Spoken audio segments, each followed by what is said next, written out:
In this video, we'll go over some important cues for your most basic movements. These cues will help you make the most of each position so you can then add load, intensity, and variation. It's super important to nail the basics and move with good form before adding any load. We'll start with a squat. Stand tall with your feet just outside hip width, toes facing forward as much as possible. Set your position through your torso so that your pelvis is tucked and your rib cage is down, engaging the core. As you begin to squat, send the hips back as if sitting in a chair. Bend the knees and gently push them out so they're gesturing toward your baby toes. Keeping the toes forward, knees pushing out. Keep the shoulders tall and only drop the hips as far as your upper body posture allows. Push the floor away, engaging the glutes, and find your starting position. You can add repetitions from there, staying focused on your form.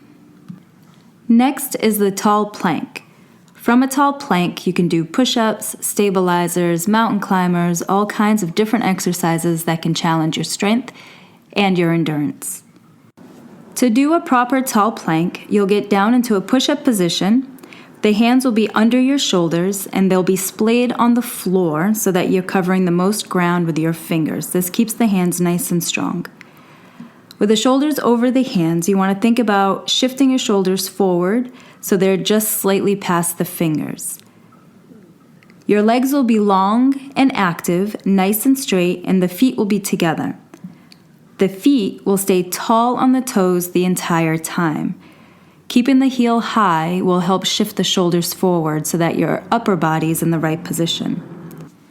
Your rib cage and your pelvis also need to be in position. The rib cage turned down and the pelvis tucked so that they are almost gesturing toward each other. This will help keep the core engaged. If you can hold this concentrated position for a minute or more, then you can add load and variation without a problem. Next, we'll go over a split squat. So we'll start on the floor with one knee down and one knee up. The back knee will be directly under the hips, and the back toes will be tucked under, keeping the back heel pointed straight up. The front heel will press into the floor the entire time.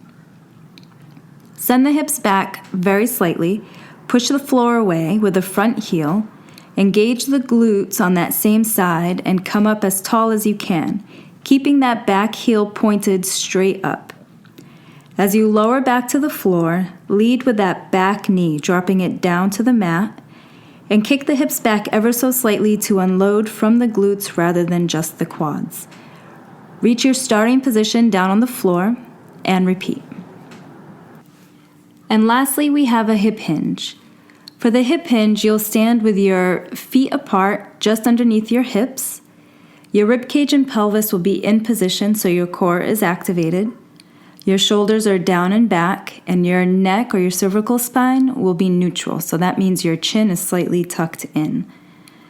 Maintaining a neutral spine, soften the knees and start sending your hips back as your torso hinges forward. Almost as if there was a lasso tied to your hips that was being pulled back and you were resisting it with that offset balance. As you return to your starting position, you want to focus on activating the glutes and finding that starting position. You can actually use a dowel to test your spine alignment on this. If you hold it behind you, you want it to be in contact with the back of your head, your shoulders, and your low back or your SI joint. As you hinge forward, sending the hips back, all 3 points of that dowel should stay put. If you find that it's coming off your low back, you're diving forward with your shoulders.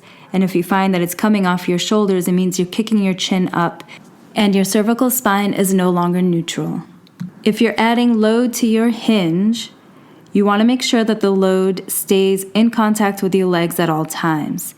If you're hinging with a kettlebell and your feet are apart, that kettlebell should line up with your ankles each time you hinge, and when you come up, it's right up against your body. So these were 4 basic movements that everybody should nail before they start adding load, intensity, and variation.